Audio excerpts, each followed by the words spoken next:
the season? Yeah, it's always an honor to get to host a great tournament, and a lot of work that goes into it by a lot of other people besides the coaching staff. And so when we get to showcase our home and put on a great event, that's part of what we want to do with this event, but certainly want to play well too.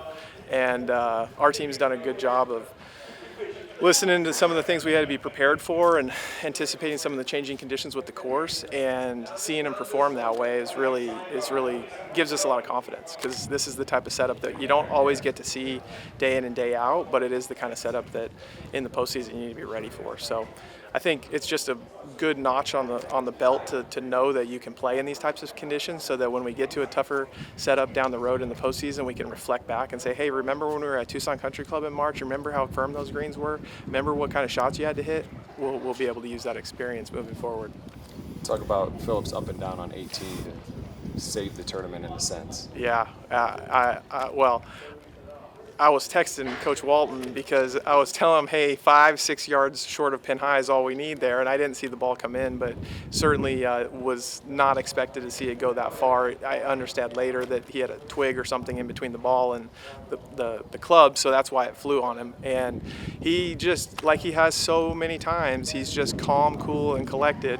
He works on his game literally 7 days a week, and he's prepared for any moment, in my opinion. He's prepared for any moment, and this would be a great example of him putting his practice to work, staying cool, keeping a level head, putting the ball where he needs to put it after hitting one bad shot, and knocks the putt in like a champ. So 2 years in a row, Philip's been the hero on the 18th green. Made a nice putt for birdie last year after cutting a close tournament there, and it's really, really cool and special to see a senior carry the team like that.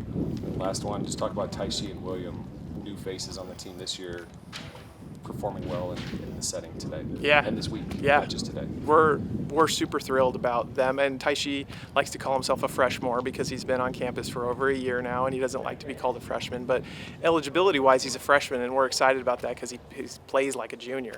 And Will's old for his class too, so he's 20 years old.